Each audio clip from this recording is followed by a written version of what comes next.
Assalamualaikum warahmatullahi wabarakatuh. Saya Rakasnya Nugroho. Saya Noval Abian Rasid. Kami mahasiswa Prodi Pendidikan Bahasa dan Sastra Indonesia Universitas Muhammadiyah Profesor Dr. Hamka yang sedang menjalani pengenalan lapangan persekolahan yang pertama. Pengenalan lapangan persekolahan 1 atau PLP 1 ini merupakan mata kuliah praktek yang wajib mahasiswa semester 4 angkatan 2018 jalani untuk memenuhi perkuliahannya. PLP 1 ini dilaksanakan dengan cara mahasiswa berkenalan secara langsung dengan lingkungan persekolahannya agar tahu kegiatan-kegiatan apa saja yang ada di sekolah, sehingga nantinya kita siap ketika harus turun secara langsung ketika kita sudah mulai bekerja. PLP ini harusnya dilaksanakan secara langsung, namun karena adanya kondisi pandemi COVID-19 ini, metodenya dirubah menjadi wawancara secara virtual. Kami berkesempatan untuk mewawancarai kepala sekolah, guru, serta alumni angkatan 2020 di SMA Negeri 2 Cilengsi. Kepala sekolah ada yang terhormat Bapak Edi Kurniadi, dan gurunya guru bahasa Indonesia ada, kami berkesempatan mewawancarai Bu Dini Nurhayati dan Bu Salamah Ulu Putri. Untuk alumninya ada Raffi Faras dan Fatimah. Berikutnya ada sedikit rangkuman dari wawancara yang kami lakukan dan ada cuplikan-cuplikan dari video wawancara yang kami lakukan. Selamat menyaksikan.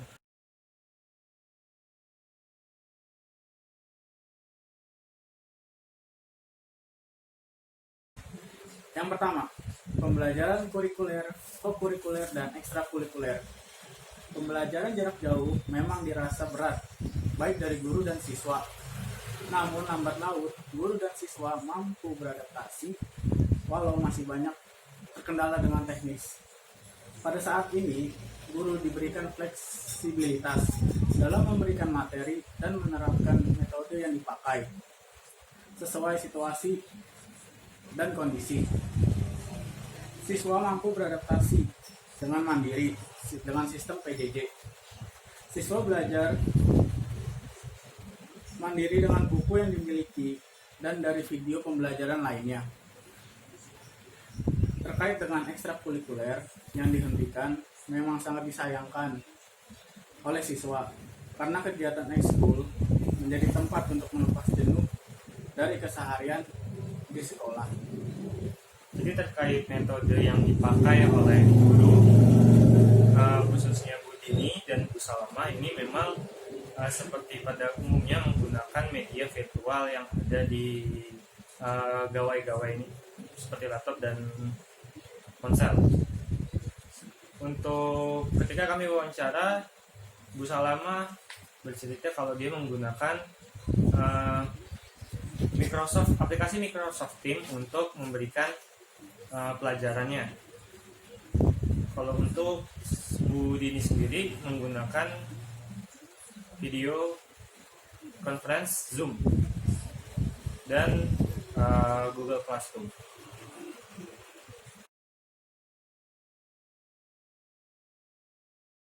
Yang kedua, ada struktur organisasi dan tata kerja. Struktur organisasi yang diterapkan sesuai dengan standar yang ada di Jawa Barat. Ada wakaf kurikulum, wakaf kesiswaan, wakaf keuangan, dan yang terakhir ada wakaf humas. Juga ada staf TU, staf keamanan yang dipimpin langsung oleh Kasubag Tata Usaha. Dengan begitu, kepala sekolah sebagai pemimpin tertinggi bertanggung jawab secara penuh untuk seluruh aktivitas dan warga sekolah. Tata kerja khususnya guru di SMA Negeri 2 Cilengsi sebelum masa pandemi, guru wajib masuk pukul 7 dan diperbolehkan pulang pukul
Yang ketiga ada tata tertib dan peraturan sekolah.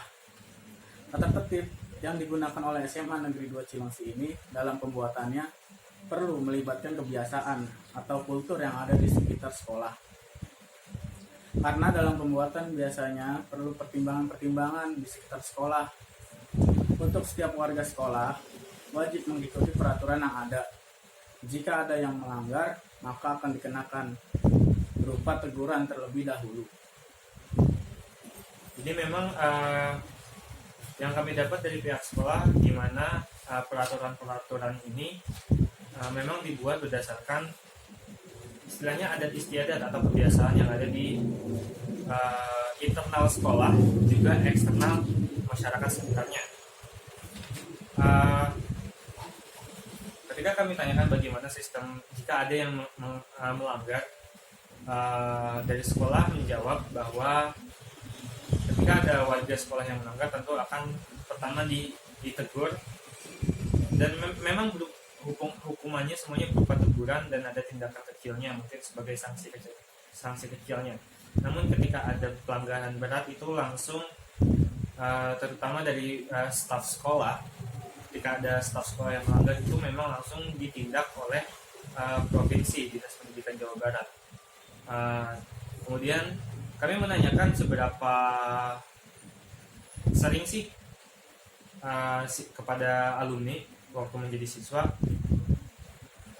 mereka ini hafal atau tidak dengan peraturan sekolah. Ternyata mereka hanya hafal tentang peraturan sekolah yang memang paling sering ditegur oleh gurunya, seperti rambut yang harus rapi, pakaian yang harus rapi, jam masuk sekolah, keterlambatan, dan seperti itu. Kalau untuk hal-hal kecil lainnya atau hal peraturan lainnya itu memang belum terlalu dihafal oleh siswa, bahkan oleh guru sendiri pun terkadang memang guru belum hafal dengan peraturan sekolah.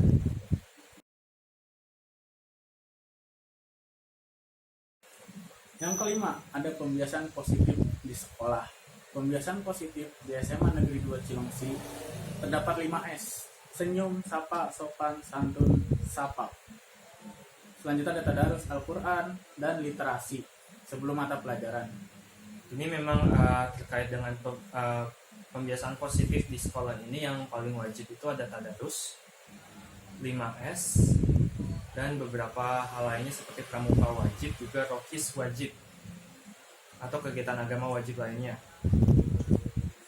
Juga ada kebiasaan, yaitu guru yang berdiri ketika jam masuk sekolah sebelum jam 7, guru dan petugas OSIS berjaga di depan pintu masuk untuk memeriksa kelengkapan atribut dari siswa. Nah, dirasa bahwa pembiasaan positif ini juga berdampak positif bagi siswanya, di mana siswa datang lebih tepat waktu, sering menggunakan atribut yang lengkap juga, sehingga apa yang ditargetkan dari pembiasaan positif ini menjadi tepat sasaran dan mencapai tujuan. Juga untuk banyak guru-guru yang mempunyai kegiatan positif yang berbeda-beda, seperti Bu Dini, guru bahasa Indonesia kelas 7 dan 8, di mana sebelum pelajaran, setelah tadarus dan sebelum pelajaran dimulai, menggiatkan gerakan baca buku 5 menit guna meningkatkan minat literasi kepada siswa-siswanya. Juga masih ada banyak guru lain yang memiliki kegiatan positif.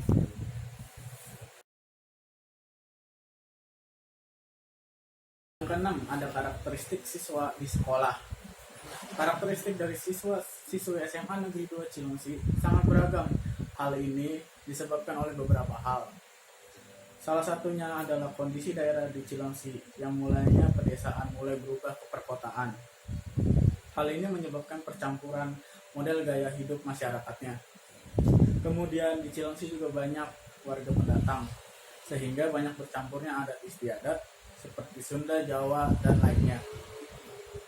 Di mana keberagaman ini sangat dirasakan ketika pergaulan sehari-hari siswa dan siswinya. Pengelompokan siswa ataupun dalam pergaulan sehari-hari biasanya yang kita sebut dengan geng atau sebagainya itu masih terasa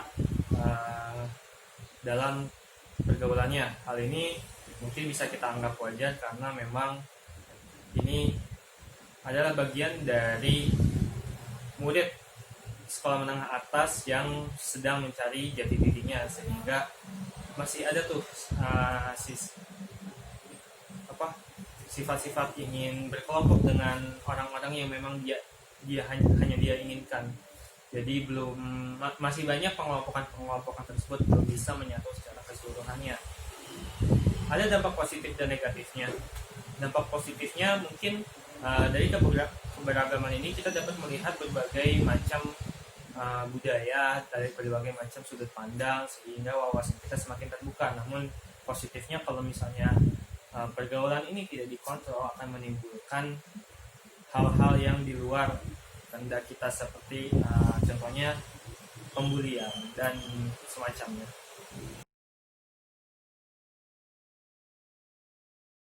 Selamat siang Pak. Ya. Mohon izin kami dari mahasiswa ingin mewawancarai, ingin mengetahui tentang beberapa hal dari SMA Indojongsi ini. Mungkin kita bisa langsung aja yang kami tanyakan itu bagaimana sih struktur organisasi yang ada yang ada di SMA Indojongsi ini. Struktur organisasi SMA Negeri 2 Cilengsi itu pada umumnya sama dengan sekolah lain. Jadi SMA Negeri 2 Cilengsi atau struktur yang ada itu standar. Dalam arti kalau secara struktural kepala sekolah itu bagian dari pengorganisasian yang ada di atasnya, provinsi, KCD, dan sekolah. Kemudian struktur organisasinya sendiri dibuat dengan sistem komando dan ada koordinasi. Nah, kenapa komando? Karena pimpinan tertinggi di sekolah itu adalah kepala sekolah. Kemudian kepala sekolah memiliki atau mengangkat wakil, ya, mengangkat atau mungkin dipilih, ya, itu wakil kepala sekolah sesuai dengan standar pengelolaan. Kepala sekolah itu memang ada 3 wakil kepala sekolah itu, namun dapat dikembangkan menjadi lebih dari 3. Yang pertama itu akademik atau kurikulum, yang kedua wakasek sarana prasarana, yang ketiga itu sarpas, keempat humas. Kalau di SMK ada yang lain, itu 4, dan yang diakui sekarang itu 4 wakasek. Nah, di bawah wakasek ada jelas wali kelas, dan kemudian ada guru-guru mata pelajaran, dan kemudian di bawahnya ada siswa. Nah, secara pengorganisasian kita memiliki staf yang dikepalai oleh seorang kepala, itu kasubag tata usaha. Nah, kasubag tata usaha memiliki pekerja-pekerja yang dibagi-bagi ya menjadi bagian-bagian. Ada bagian kesiswaan, ada sarpras, ada persuratan, ada yang lain-lain, ya, itu banyak. Itu semua terangkum menjadi tenaga administrasi. Sebenarnya tenaga administrasi termasuk di kita ada keamanan satpam. Nah, satpam itu tenaga administrasi, kata lainnya penjaga sekolah. Jadi tidak terpisah sebagaimana satpam di bank dan sebagainya, itu berbeda. Nah, itu stafnya itu dipimpin oleh Kasubag TU, Kasubag Tata Usaha.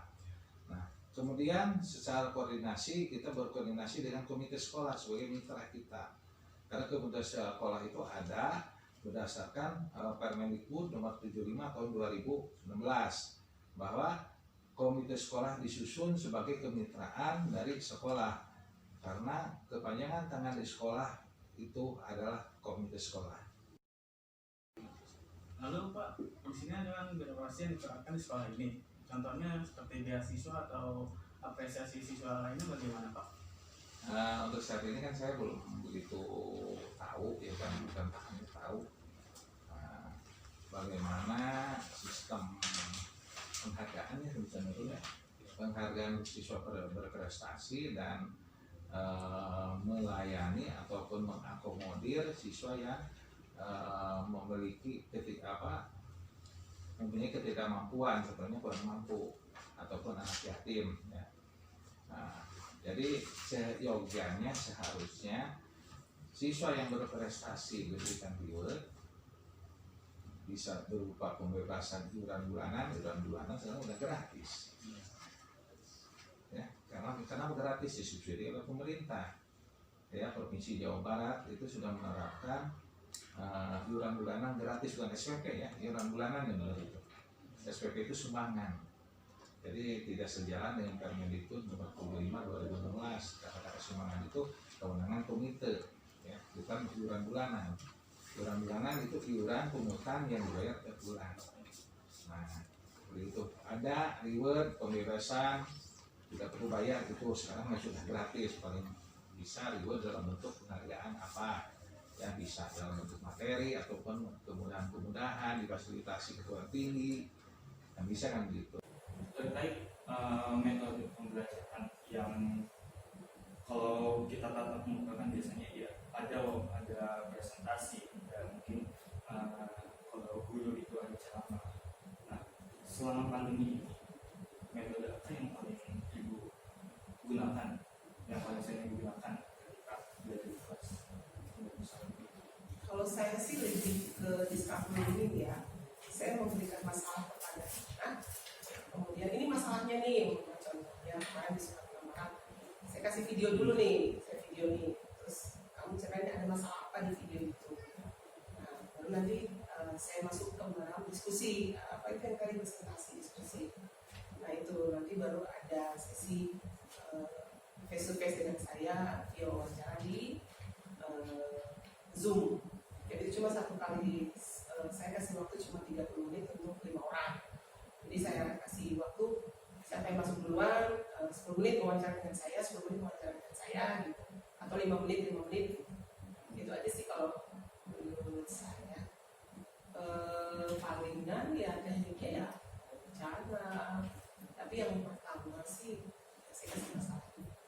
Mau problem solving terus Iya. Oke, sebenarnya gini, dari segala metode yang sudah ada ya, itu sebagai guru pasti kita menyesuaikan yang paling memudahkan kita juga ya, dan memudahkan juga untuk siswa. Pasti karena belajarnya sekarang berbeda ya, melalui daring atau online, metode-metode itu jadi terasa mentah sebenarnya. Jadi guru tuh membuat metode sendiri sebenarnya ya, entah itu namanya apa ya gitu kan. Yang jelas itu tadi, kalau dari saya sendiri lebih kepada mencari metode yang paling memudahkan baik untuk guru maupun siswa gitu. Karena kan memang selama pandemi ini kan pakai kurikulum darurat ya, artinya KD-nya juga tidak terlalu banyak gitu kan. Mungkin yang sebelumnya bisa satu semester bisa 9 KD atau 8, ini cuma 3 kan. Jadi lebih ke itu sih gitu kan. Jadi bagaimana sebenarnya metode yang digunakan itu tadi memudahkan baik guru maupun siswa gitu. Jadi lebih ke banyak diskusi misalnya kan. Jadi misalnya kita sudah menjelaskan materi yang mau disampaikan, dan setelah itu akan ada misalnya siswa yang tidak berani bertanya ya, secara mungkin karena mereka malu dengan teman-temannya, apalagi kalau misalnya di Zoom itu kan level saya juga. Jadi nanti lebih ke chat secara personal ke gurunya. Itu misalnya tadi saya belum ngerti gitu kan. Ya, jadi ya itu tadi kenapa menurut saya adalah menggunakan metode baru, ya itu tadi ya, metodenya nggak ada namanya sebenarnya. Lebih fleksibel. Ya, Pokoknya kreativitas guru deh, kreativitas kita deh. ya karena memang itu tadi guru mencari metode yang paling memudahkan untuk siswa maupun gurunya. Dan metode itu muncul tuh pada saat kita tatap muka. Jadi kita berpikir nih gimana caranya. Lebih enak deh kayak gini. Jadi bagaimana sih ya fleksibel deh metodenya. Jadi fleksibel berdasarkan situasi saat itu. Itu aja sih. Tapi kalau untuk di kurikulum darurat ini sendiri itu tidak ada diarahkan harus seperti wawancara gitu. Tidak Ada. Itu yang tadi saya bilang fleksibel tergantung situasi. Tapi Bu, selama Ibu menjalankan metode itu apa ada protes dari siswa mungkin yang mendapat kesulitan dalam menerima metode dari Ibu? Kalau saya sih ada beberapa aja sih yang kadang suaranya kecil Bu, suaranya kecil gitu. Kurang padahal kalau dilihat ya suara saya paling gede itu. Tanggapan mereka tuh suaranya kecil Bu, kalau gitu kecepatan Bu ya. Itu kalau jadi ya kita balik lagi, ulang lagi gitu. Itu aja sih. Protesnya mungkin bukan protes ya, tapi kritiknya lebih kepada kendala teknis sebenarnya. Iya, sinyal. Ya, kembali lagi sinyalnya, kuotanya gitu kan. Lebih ke situ sih gitu kan. Kalau metode mungkin ya apa ya, karena memang apa namanya, sedang pandemi begini ya, karena dari itu kan ya itu tadi sebenarnya kendalanya lebih kepada teknis. Jadi kalau secara metode sendiri maksudnya siswa ini cepat mengerti ataupun sesuai lah menurut siswa dengan metode yang diajarkan gitu. Dan karena belajar dari ini kita tidak bisa mengukur keberhasilan belajar gitu kan, karena kan misalnya tugas lah kita mengukurkan kan, karena kita nggak bisa ngecek apakah itu mereka mengerjakan sendiri gitu kan, atau misalnya bekerja sama ya kita nggak tahu gitu ya. Jadi kan kalau misalnya mengajar tatap muka, kita bisa benar-benar memperhatikan tiap individu, bagaimana mereka cara memperhatikan kita ketika kita menjelaskan misalnya kan, atau kita bisa melihat bagaimana ketika mereka berdiskusi dengan temannya, cara mereka menyampaikan pendapat. Nah kalau ini kan tidak bisa ya, gitu kan. Ada mungkin siswa yang sebenarnya ketika tatap muka secara langsung itu oke gitu kan, bagus banget. Tapi mungkin karena dari ini dia punya kendala, entah kendala di jaringan, entah kendala di kuota, jadi performa mereka jadi berkurang gitu. Jadi memang ya kendalanya bersifat teknis. Terus satu lagi, karena yang tadinya tidak hadapan depan sama kita via tatap muka gitu, maksudnya kalau depan begitu kan mungkin banyak teman-temannya. Ketika kita wawancara masing-masing tuh apalagi ya, tadinya mau ngomong ini itu, karena memang kita ngelihat kita langsung, kita belajar walaupun memang pakai media HP atau laptop gitu. Itu aja sih yang saya temukan. Kamu mau ngomong apa? Biasanya dia bisa ngomongnya banyak, gak mau aku gemeteran ya, gemeteran gitu.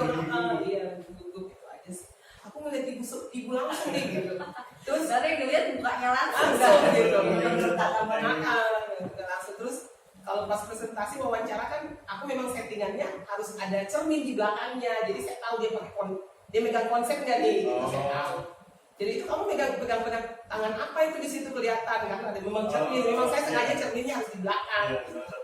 Triknya itu saya tuh begitu. Jadi kalau ulangan online apa segala macam harus ada cermin gitu. Saya pertama yang saya petunjuknya itu harus ada cermin di belakang. Biar saya tahu kamu benar-benar menguasai apa enggak gitu sih. Tapi itulah salah satunya deh. Saya tuh sampai harus ke kamar mama saya harus ke gini. Itu aja sih. Nah itu kembali lagi fleksibel. Jadi ya udah deh nggak usah pakai cermin deh gitu. Padahal sebenarnya sudah aturannya harus pertama pakai cermin. Tapi karena kendalanya dia A, B, C, D, jadi nggak usah deh. Nah itu aja sih. Selanjutnya. Terus Bu, di sini sekarang bagian jadwal apa, ada perubahan atau enggak? Perubahan sekali doang ya. Perubahannya ada jelas. Kalau jadwal sebelumnya kan kita misalnya katakanlah mengajar 5 kelas. Nah kita kan masuk ke masing-masing kelas itu kan. Nah kalau misalnya lagi pandemi seperti ini, 5 kelas itu langsung, jadi satu angkatan itu langsung gitu kan. Nah itu juga sebenarnya ada kendala juga ketika misalnya kita pakai platform tertentu, misalnya pakai Zoom tadi kan ada keterbatasan jumlah partisipan. Jadi tidak bisa ikut semua gitu kan. Kecuali kita pakai Zoom yang berbayar gitu kan. Paling misalnya bisa perwakilan atau misalnya per kelas dulu nih. Nah ini misalnya kelas 12/1, nanti selanjutnya 12/2 gitu sih.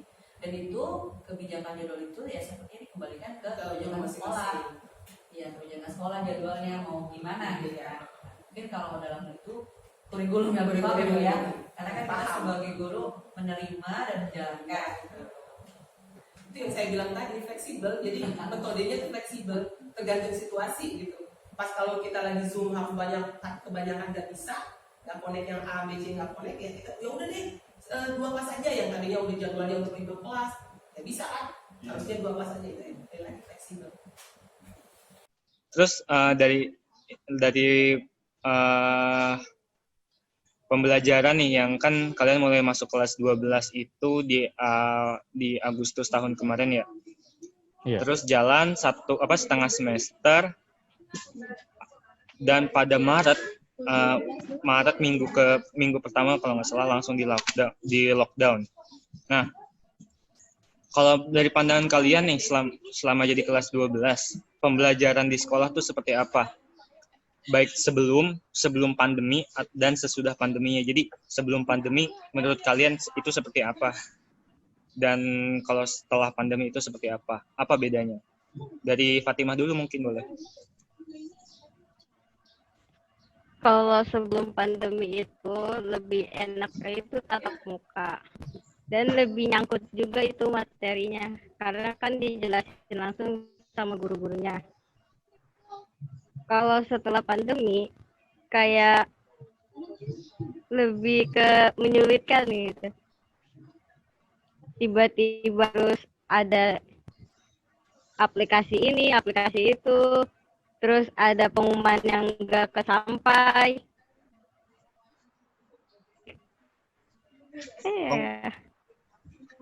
Pengumuman apa?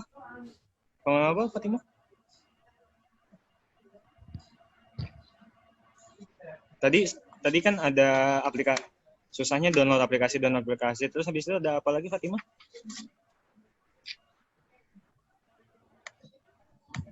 Kayak ada tugas, terus kagak ketahuan apa, Kak? Oh, iya. Paham. Kalau dari Raffi gimana? Dari saya belum pandemi tuh ya enak aja, seperti biasa, enak, bisa kumpul sama teman kalau lagi kayak kesulitan gitu, suruh ngerjain soal, jadi bisa sama teman bareng cari solusinya gimana.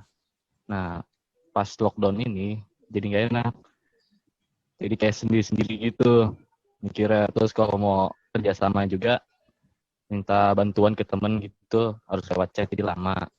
Terus juga setelah lockdown ini bikin gak fokus, karena kan sebelum pembelajaran dilanjutin itu ada jeda waktu tuh lumayan lama, jadi kebawa malas. Iya. Gitu. Tapi jujur nih ya, sebenarnya pelajaran di online ini kalian bisa nerima dengan baik gak sih dari mata pelajaran yang diajarkan oleh guru? Materi-materinya masuk gak sih?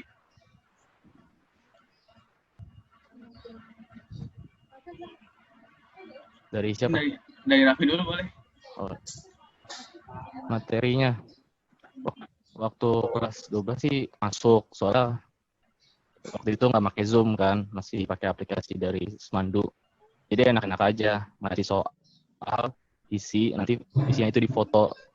Soalnya juga lumayan gampang, jadi enak-enak aja. Dari Fatimah gimana? Lumayan sih enak. Nggak seribet tahun ini.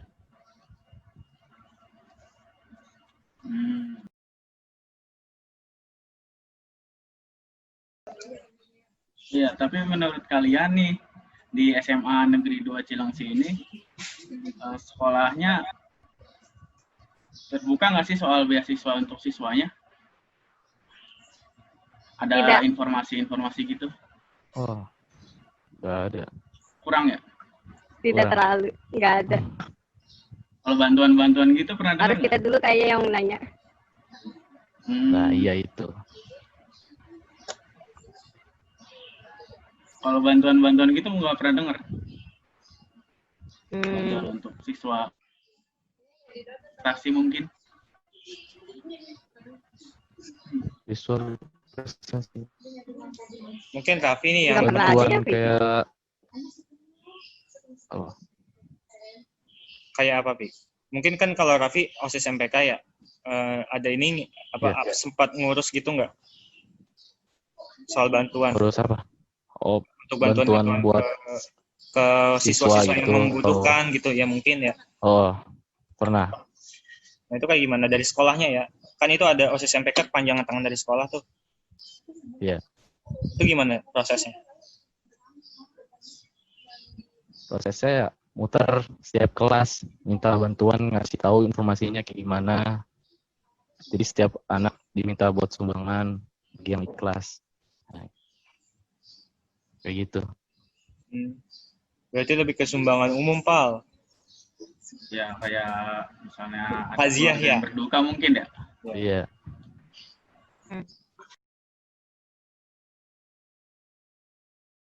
Sekian laporan pengalaman lapangan persekolahan pertama PLP 1 yang kami lakukan. Semoga apa yang kami berikan kepada teman-teman menjadi sebuah contoh dan pembelajaran tersendiri untuk kita semua. Terima kasih kepada Program Studi Pendidikan Bahasa dan Sastra Indonesia yang telah memberikan kesempatan bagi kami untuk melaksanakan acara ini. Kurang lebihnya kami mohon maaf. Billahi fisabilil haq. Wassalamualaikum Wassalamualaikum warahmatullahi wabarakatuh.